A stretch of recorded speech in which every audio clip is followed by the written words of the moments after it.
د مؤمن مبارکه سوره چې د قرآن عظیم الشان 40مه سوره ده په مکې معظمې کې را نازله شوې ده. 85 مبارک آیاتونه لري. تلاوت او پښتو ترجمه یې له 26 آیت څخه اورئ. اعوذ بالله من الشیطان الرجیم. پناه وړم الله تعالی شړل شوي شیطان څخه. بسم الله الرحمن الرحیم. د الله په نوم چې ډیر زیات مهربان پورا رحم لرونکی دی. وقال فرعون ذروني أقتل موسى وليدع ربه إني أخاف أن يبدل دينكم أو أن يظهر في الأرض الفساد. یوه ورځ فرعون خپلو درباریانو ته وویل ما پرېږدئ زه موسی وژنم او دی د خپل پروردګار ته غږ کړي زه ویریږم چې دی به ستاسې دین بدل کړي یا به په هیواد کې فساد را ولاړ کړي. وقال موسى إني عذت بربي وربكم من كل متكبر لا يؤمن بيوم الحساب.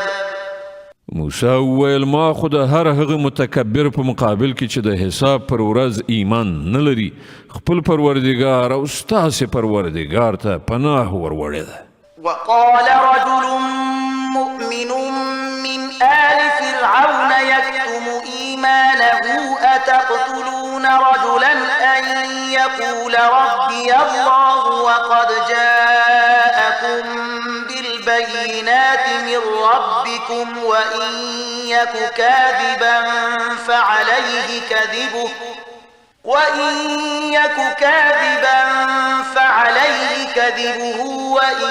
يك صادقا يصبكم بعض الذي يعدكم إن الله لا يهدي من هو مسرف كذاب.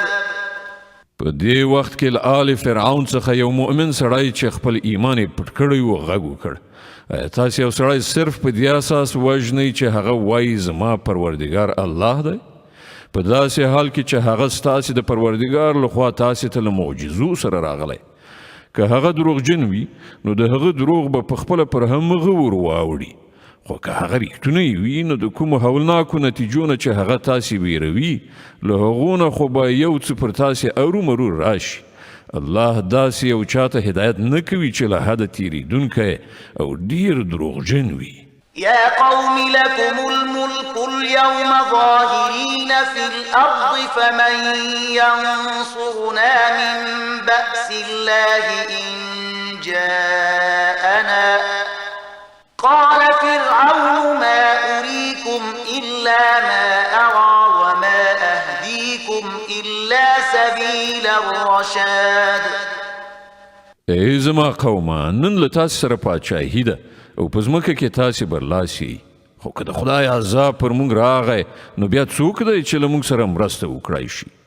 فرعون وویل زه خو تاسې ته همغه رایه درکوم چې ماته مناسبه ښکاریږي او زه د همغې لارې په لوري تاسې ته لارښوونه کوم چې سمه ده.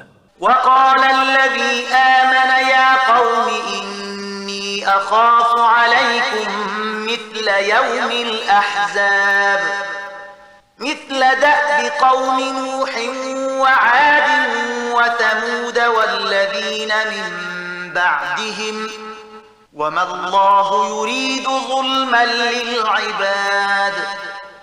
هغه سړي چې ایمان راوړی وی ویل ای زما قومه زه ویریږم چې نه چیرته پر تاسې هغه ورځ راسي چې له دې نه مخکې په ډیرو ډلو باندې راغلې ده لکه څنګه ورځ چې د نوح پر قوم او عادیانو او سمودیانو او له هغو نه وروسته قومونو باندې راغلې وه او حقیقت دا دی چې الله پر خپلو بندګانو د ظلم هیڅ اراده نه لري. ويا قوم إني أخاف عليكم يوم التناد يوم تولون مدبرين ما لكم من الله من عاصم ومن يضلل الله فما له من هاد.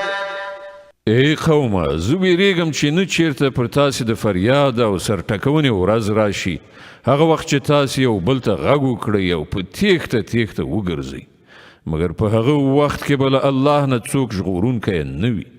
رښتیا دا ده چې الله چې څوک ګمراه کړي هغه ته بیا هیڅوک لارښوونکی نه وي. ولقد جاءكم يوسف من قبل بالبينات فما زلتم في شك مما جاءكم به حتى إذا هلك قلتم لن يبعث الله من بعده رسولا كذلك يضل الله من هو مسرف مرتاب. لدین مخکې یوسف تاسې ته له بیاناتو یعنې معجزو سره راغلی و، خو تاسې د هغه د راوړې لارښوونې لخوا په شک کې وغورځېدلی. بیا کله چې هغه وفات شو نو تاسې وویل اوس به الله هیڅکله کوم پیغمبر ونه لیږي. په همدې ډول الله ټول هغه کسان په ګمراهۍ کې اچوي چې له حده تېرېدونکي او شکي وي. الذين يجادلون في آيات الله بغير سلطان أتاهم كبر مقتا عند الله وعند الذين آمنوا كذلك يطبع الله على كل قلب متكبر جبار. او د الله په آیاتونو کې جګړې کوي بېله دې چې هغو ته کوم سند یا دلیل راغلی وي. دغه کړنلاره د الله او د مؤمنانو په نزد سخته کرکجنه ده. په همدې ډول الله د هر متکبر او جبار په زړه مهر لګوي. وقال فرعون يا هامان ابن لي صرحا لعلي أبلغ الأسباب السماوات فأطلع إلى إله موسى وإني لأظنه كاذبا وكذلك زين لفرعون سوء عمله وصد عن السبيل وما كيد فرعون إلا في تباب. فرعون ویل ای هامانه زما لپاره یوه لوړه ماڼۍ جوړه کړه، ښایي ځینو وسایلو ته ورسېدی شم، اسمانونو ته د ختلو وسایل. او د موسی خدای لږ ووینم، ما ته خو دغه موسی دروغجن ښکارېږي. په دې توګه د فرعون لپاره د هغه بدعملي ښایسته کړی شوه او هغه له سمې لارې نه منع کړی شو. د فرعون ټولې دسیسې د هغه د خپلې تباهۍ په لاره کې په کار واچول شوې. وقال الذي آمن يا قوم اتبعون أهدكم سبيل الرشاد. هغه سړي چې ایمان راوړی وویل ای زما قومه زما خبره ومنئ، زه تاسې ته سمه لاره ښیم. يا قوم إنما هذه الحياة الدنيا متاع وإن الآخرة هي دار القرار. ای قومه دغه دنیوي ژوند خو څو ورځې دی، د تل تر تله استوګنې ځای خو آخرت دی.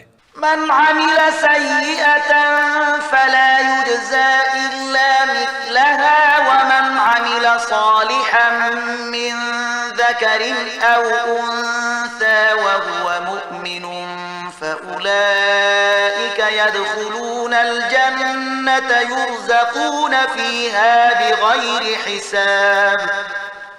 څوک چې بدي وکړي هغه ته به هموغومره بدله ورکړی شي څومره چې هغه بدي کړي وي، او څوک چې ښه عمل وکړي که هغه نارینه وي او که ښځه په دې شرط چې هغه مؤمن وي دغسې ټول خلک به جنت ته داخل شي چې هلته به هغو ته بې حسابه روزي ورکړی شي.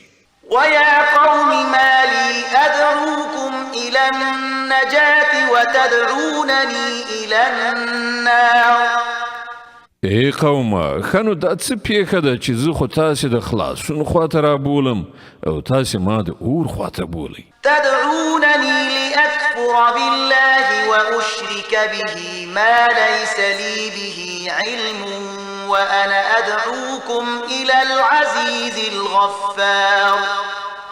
تاسې ما ته د دې خبرې بلنه راکوئ چې زه له الله نه انکار وکړم او له هغه سره هغه هستۍ شریکې وګڼم چې زه یې نه پیژنم، په داسې حال کې چې زه تاسې د برلاسي بخونکي خدای خواته بولم. لا جرم أن ما تدعونني إليه ليس له دعوة في الدنيا ولا في الآخرة